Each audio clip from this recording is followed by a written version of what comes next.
I must tell you how much I just love these uniforms. Why, ever since I was a foal, I've admired the mixture of bold lines and classic contours. They don't call me Rainbow Fash for nothing. And the winner of Cringe Fest 2016 is Rainbow Dash's main 6 imitations!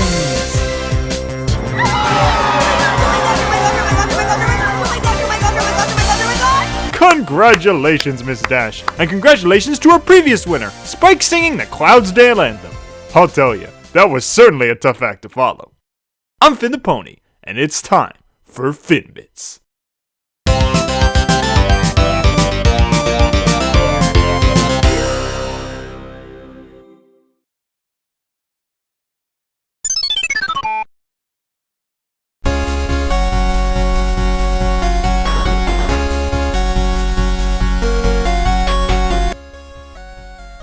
Wonderbolts, we meet again.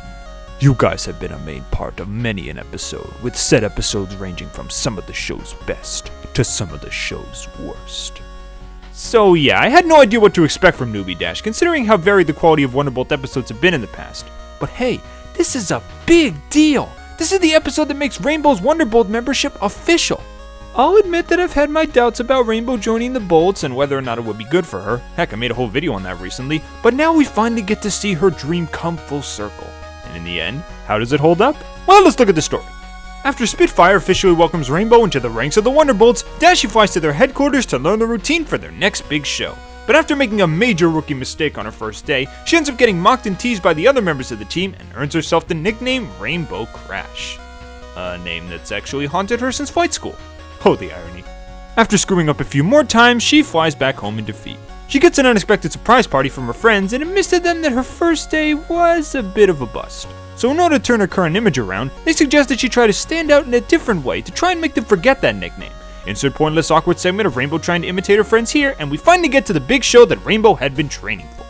After another failed attempt to try and stand up from the crowd, this time using a lightning cloud, Rainbow finally accepts the fact that she may have been a standout flyer in Ponyville, but as a Wonderbolt, she's now amongst flyers that are just as good if not better than she is, and she can't always stand out in the way she hopes to. After finding out that her nickname is actually part of a Wonderbolt's tradition, where everybody gets a title based on their first newbie mistake, Rainbow cleans up after the show as punishment and looks forward to more adventures with her one and only dream team. I'll admit, the first time I saw this episode, I really didn't like it. I considered it to be as bad as Rainbow Falls at one point, but after watching it a few more times, some of its good parts started to become more clear to me, and I wound up liking it a bit more than I thought I would.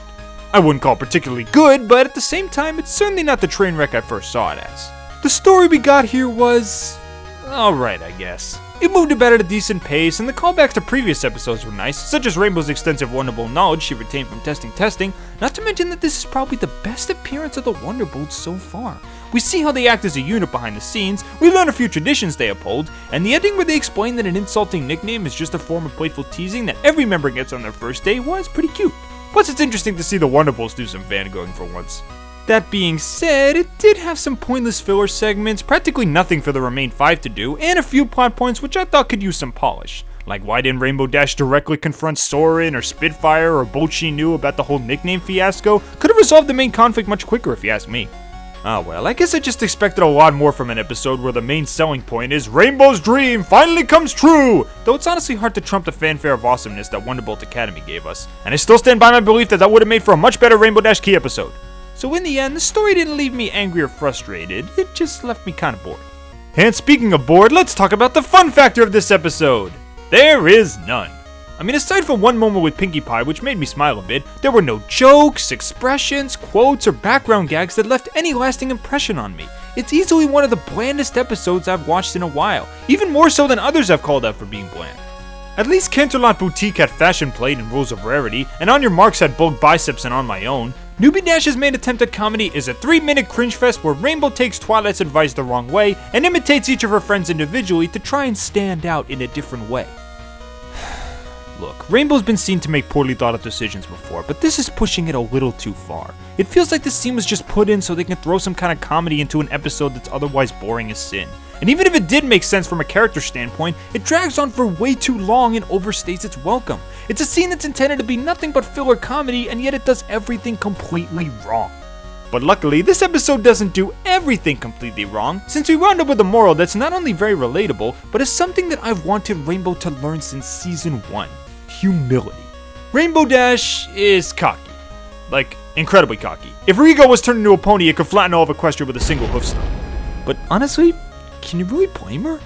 I mean, she grew up in an environment where her flying skills were second to none. She had no real competition when it came to the local Pegasi, and she built up this idea that she was the best because compared to those around her, she pretty much was. Plus, she got a lot of support and admiration from her friends and neighbors as a whole. Heck, she was revealed to have a freaking fan club in season 2, with quite the member total, I might add. Even though it's clear that the Applejack fan club is way cooler than that. This is why when she finally enters an environment with flyers that are at the same level of skill as her, she starts to get a heaping helping of reality check and understands that she can't always stand out amongst the crowd. It's like if a student got perfect straight A's in high school and was way better than every one of her classmates, but then got accepted into a prestigious college and realized that she doesn't really stand out when compared to everyone else anymore. It's a harsh lesson for anyone to learn, especially Rainbow, who's basically been on Cloud 9 her whole life. And while I definitely would have appreciated a much more engaging episode for Rainbow to learn this lesson in, I can't deny that this was something that she desperately needed, and I'm sure she came out a much better mare because of it. In the end, I'd put this episode in the category of great lesson, but lackluster experience, right alongside Kenner La Boutique and On Your Marks. The story was mediocre, the animation was alright, the character development ranged from pleasing to disappointing, and the entertainment value was virtually non-existent. I am really glad that Rainbow finally got a splash of reality, which like they took her ego down a few pegs, but honestly, it doesn't save this episode. Not by a long shot. I wouldn't put this one in the caliber of worst of the show or even worst of the season, but unless the writers truly decide to do something new with the Wonderbolt's arc, like maybe make her into a leader, wink wink, I think it's best to just leave it out of the spotlight for now. I have no problem with having it in the background every now and then. Hell, testing 1, 2, 3 is a great example of how the Wonderbolts can fit into an episode without them being the focus, but if the show's going to go on any longer, I think it's best to give Rainbow other things to do from this point on. We'll only be squeezing life out of an arc that's pretty much run its course, kinda like what they did to Flame Princess's arc in Adventure Time. So do us a favor, Hasbro, unless you've got a really awesome idea up your sleeve, just leave the story arc as it is. Or as I like to say, don't beat this dead horse anymore. I'm sorry.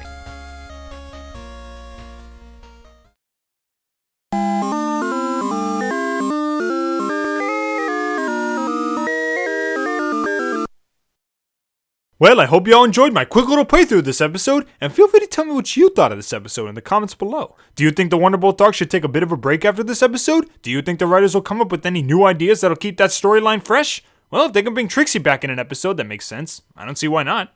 Thanks for playing along with me. I'm Finn the Pony, and I'll see you all next time on Finbits.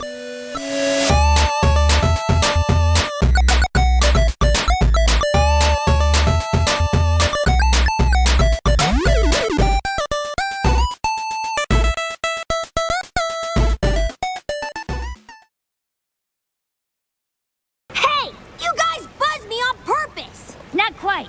You forgot rule number 1, newbie. All buffalo-blowing babies will be beaten senseless by every able-bodied patron in the bar.